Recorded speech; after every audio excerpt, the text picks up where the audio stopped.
I want to give our audience a kind of foundation before we get into the conversation deeply. To start things off, what is your assessment of the prevailing state of the nation, if we can look at it from a political, economic, social point of view? Politically, we have never had such a strong mandate ever. It was not a divisive election. Historically, we have had elections that have got a strong showing in the electorate, but highly divisive politics, not this time around. It cut across ethnic lines, it cut across geography. This is the only time that a government got a majority in even the northern. Yes. Everything has gone right for the country. Many of the macro headwinds that we had, and what I mean by that, high inflation, high interest rates, a falling exchange rate, all of that has reversed. Sri Lanka is enjoying positivity after many years of negativity. Socially, basically, the top 50% of the population is enjoying a feel-good factor, but the bottom 50% is still struggling. Growth is extremely critical because economic growth, and if it is inclusive growth, which is what we should get, it will improve the quality of lives of all our people. Everybody wants to have a better life. So Ruwandi, we have a problem of what we call burden sharing. It is my assertion that during this crisis, the adjustment process, the burden sharing was very inequitable. So we have to get our growth on a sustainable basis, at least at 5%. If not, 4 or 5 years down the road, we will have to restructure our debt again. It's 2025 and Sri Lanka seems to be in a very good place, but there's a long way for us to go. We spoke about all of this and more with the chairman of Advocata Institute, Murtaza Jafferjee. Stay tuned. For 30 years, LMD has been the voice of business in Sri Lanka, capturing the pulse of the nation's corporate landscape through its iconic covers. Each cover tells a story, from the first edition in 1994 to the present day, narrating key moments, leaders and trends that have shaped Sri Lanka's business ecosystem. Over the years, LMD covers have featured thought leaders, business pioneers and game-changing innovations, reflecting the evolution of industries and the economy. As we celebrate 30 years, these covers represent more than just publications. They are a testament to LMD's legacy of excellence in business journalism and its unwavering commitment to being Sri Lanka's leading voice of business. LMD, Sri Lanka's voice of business, a legacy of 30 years.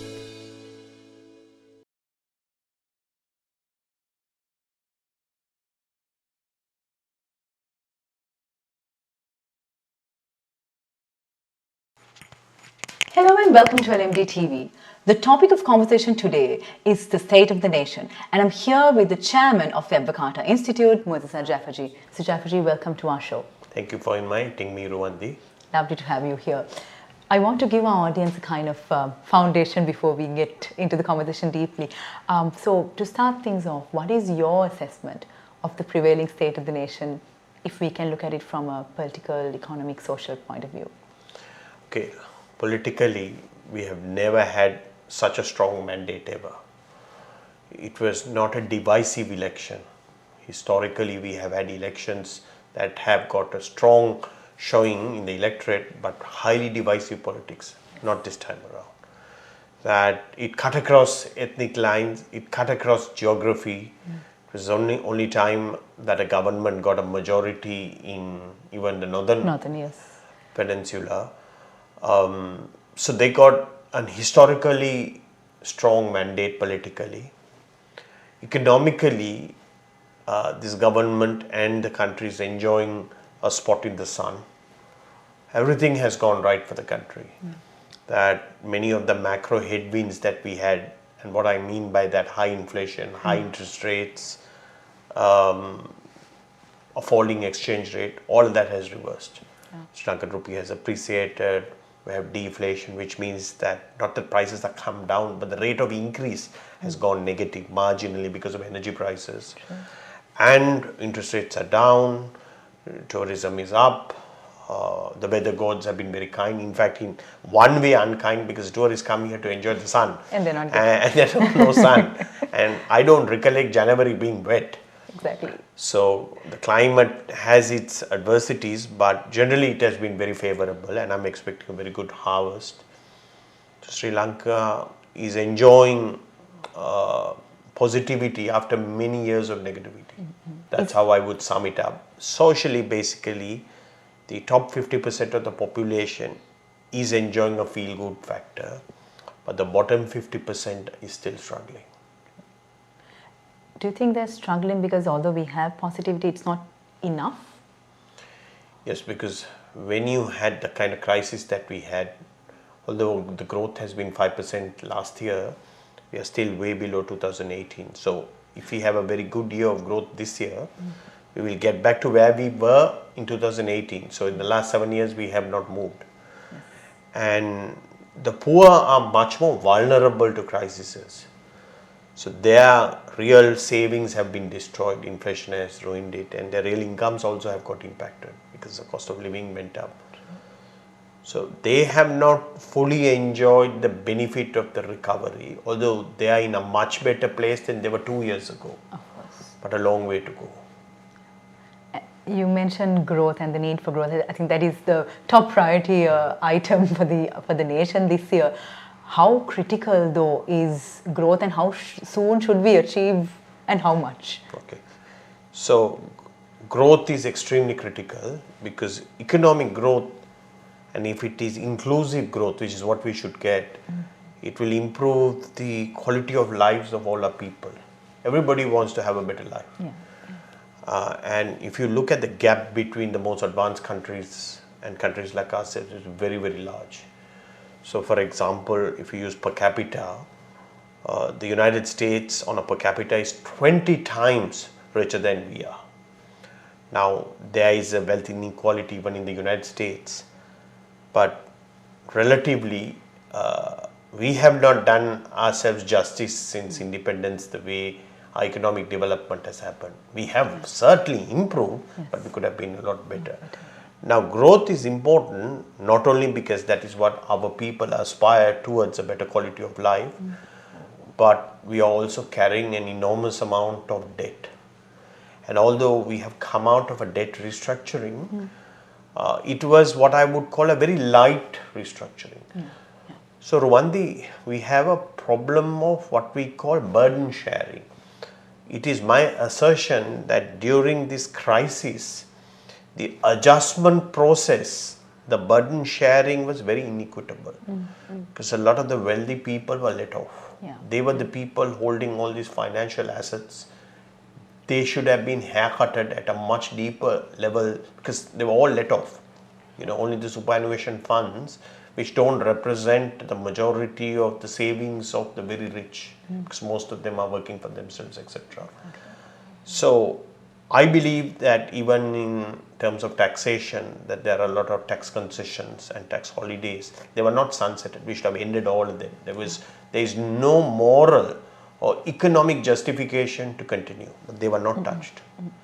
And even the domestic debt restructuring, it was a very narrow group of people, which was the superannuation funds that represent the savings of the working class.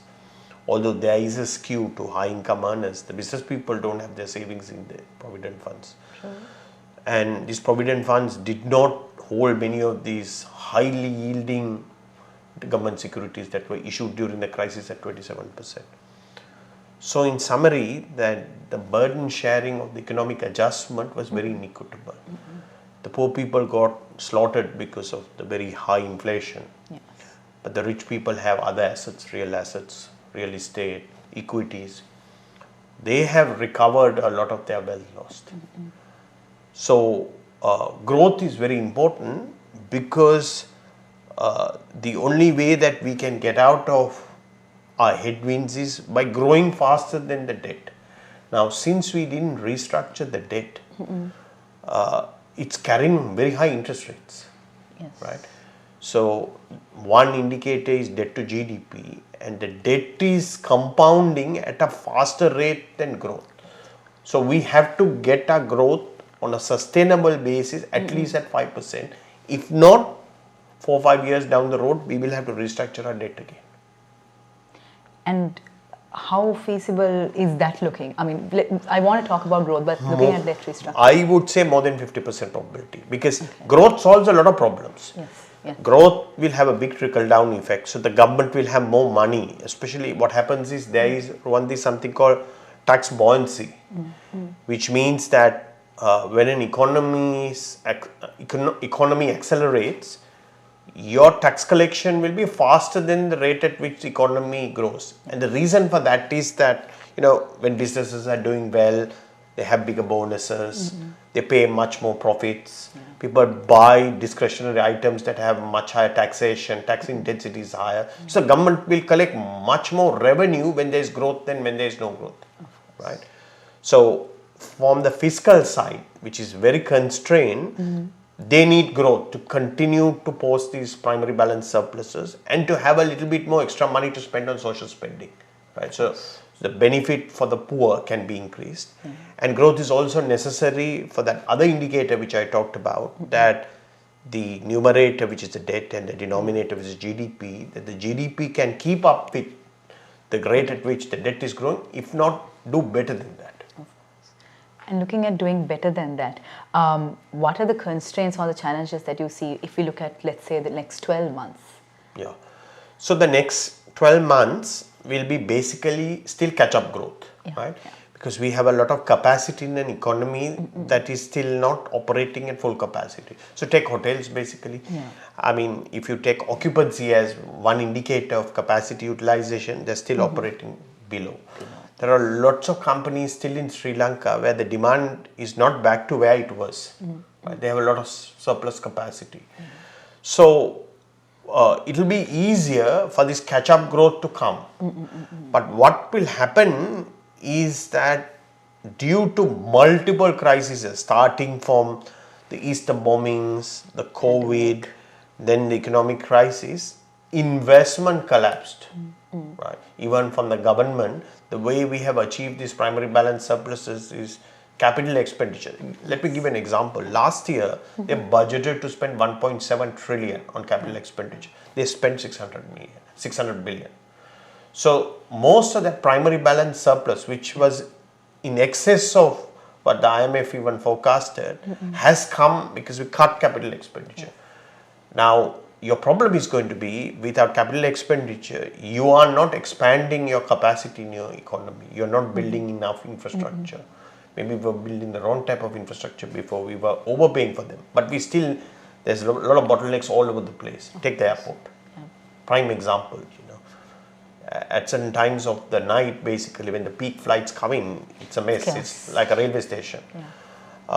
So we have serious challenges of trying to grow, which I'm happy to talk about more in depth. But this year, the challenges are more to do with luck, that the weather gods have to be kind. Because if a drought comes, and a drought is due, we haven't had a major drought since the first half of 2017. If you remember, we had 3 back-to-back droughts, 16 and 17. That's a major shock. So far, first half, the weather gods have been very kind. In fact, we had excess rain and it impacted Ampara. The tourism seems to be doing well. Until like a week ago, oil prices were behaving. Suddenly they have started moving up again. So I don't see any major headwinds this year. Right. But the problem is thereafter.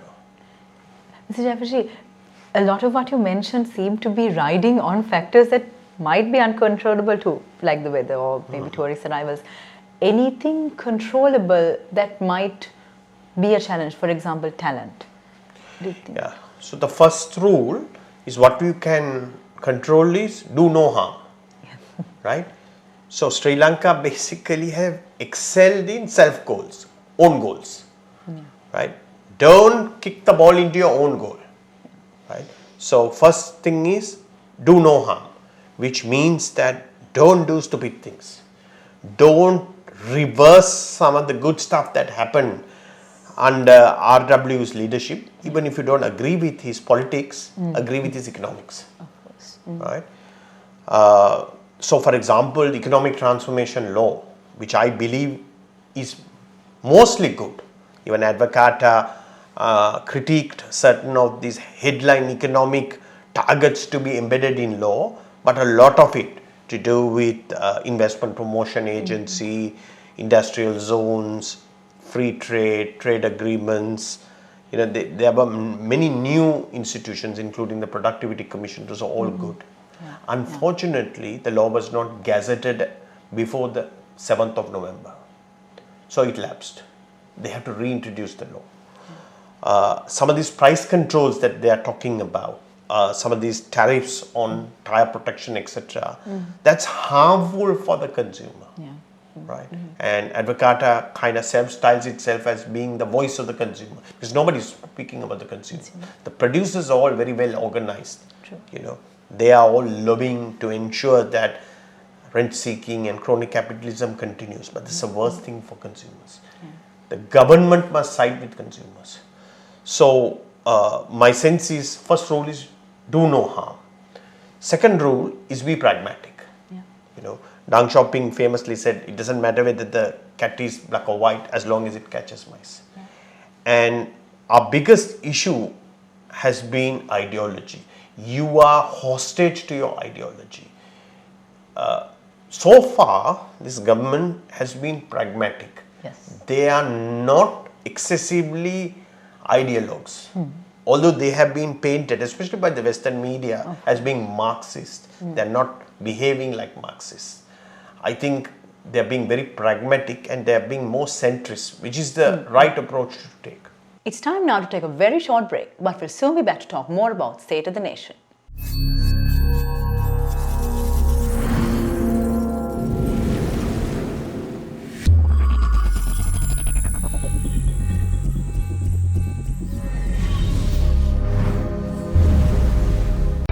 Display your brand message on digital screens at prime locations. The largest digital advertising network in Sri Lanka. Emerging Media. Welcome back to the show. We're in conversation with the chairman of Advocata Institute, Murtaza Jafferjee. Talking about ideology, if you're mentioning something like a mindset change in people, how feasible is that going to be? So that's the job of leaders, right? Now the leaders themselves should not be spinning or believing the wrong ideology. Now, interesting, our president, who I think has the real possibility of being a transformational leader, because he doesn't come with baggage. And I think he can sell reform. He's in China. The Chinese people were never designed for socialism. They are born capitalists. And if you go to China, it is a capitalist mecca. They have very strong government involvement. It's a one-party state, but it is a market economy. And I go to China as a businessman because I'm an investor in renewable energy. And all the leading renewable energy companies are all Chinese. They dominate solar, etc. The private sector in China is massively entrepreneurial and dynamic and capitalistic.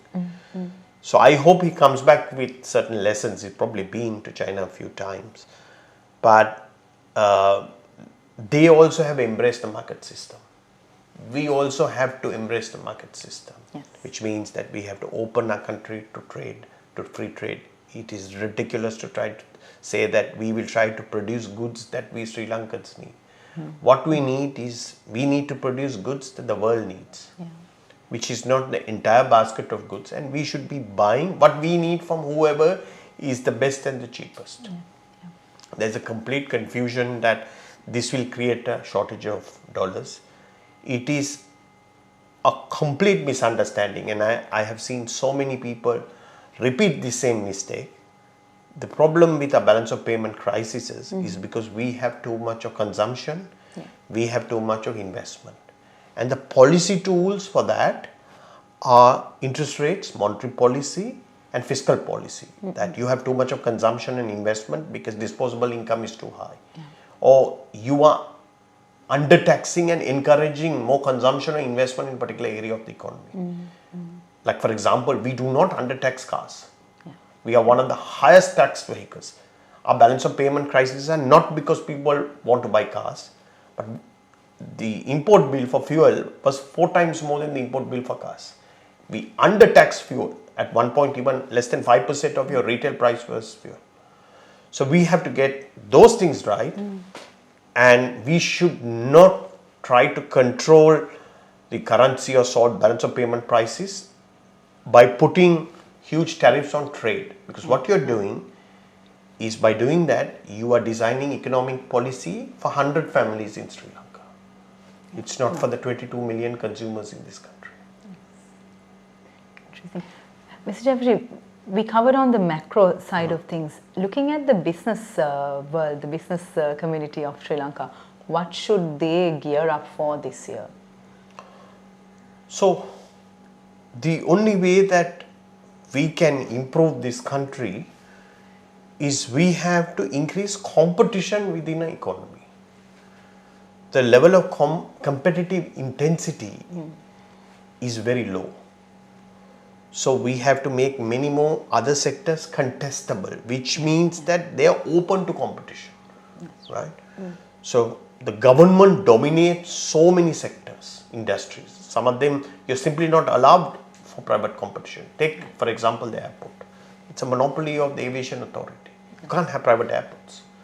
Now, how do you improve that essential choke point without competition? So you could have one airport but a lot of internal competition inside. So for example, as a member of the SOE restructuring unit, I looked at some of these companies like Sri Lankan Airlines. Sri Lankan Airlines has a monopoly on ground handling. Now, even if they are not going to sell Sri Lankan Airlines, which I think is a huge mistake, because the government has no competence to run that business. Ground handling, there should be a second operator.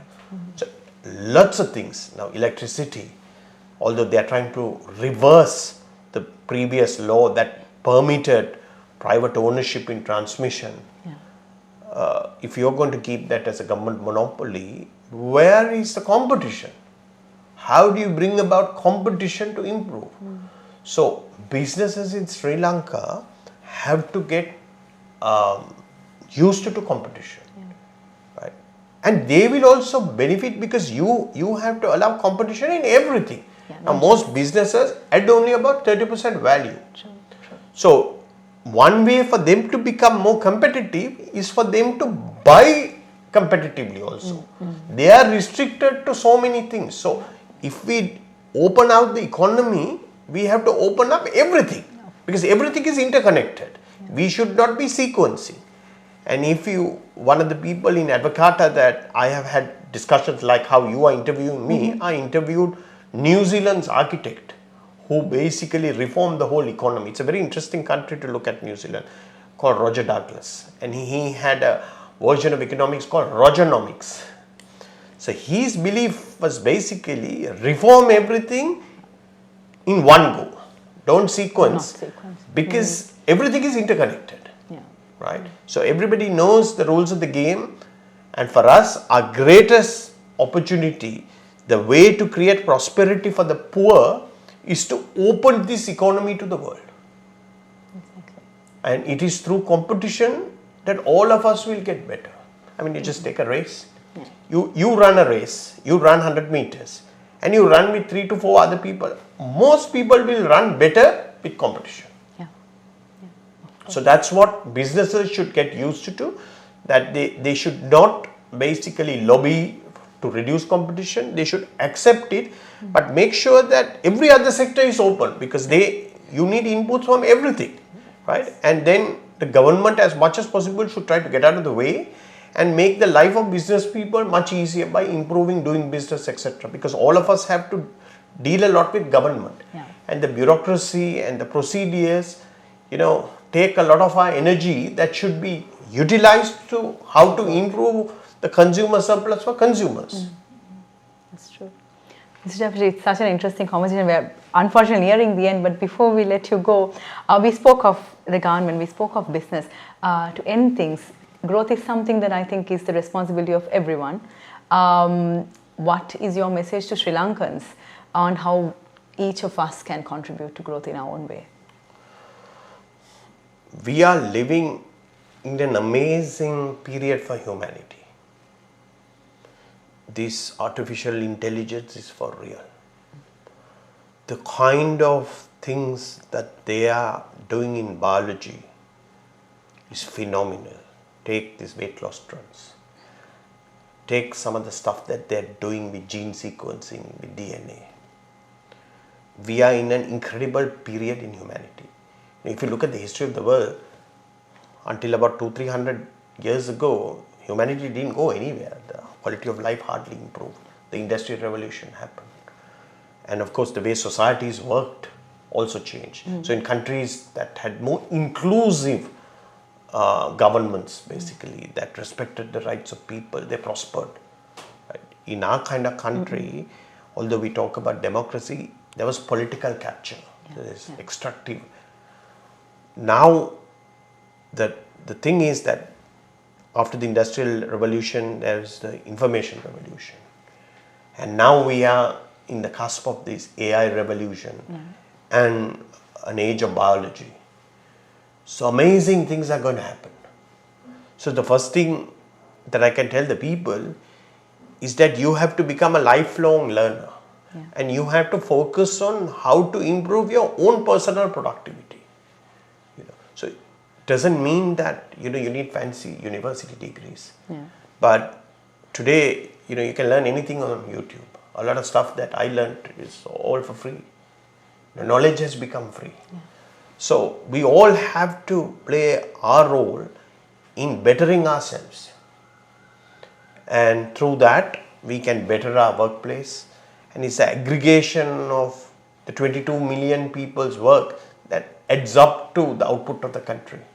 So we have an enormous role to play in improving ourselves and also improving our mindset. That we have been so used to thinking negatively because we have been let down so many times and the wrong kind of ideas have been put in our head, that we really need, Ruwandi, a reset of our mind and ourselves.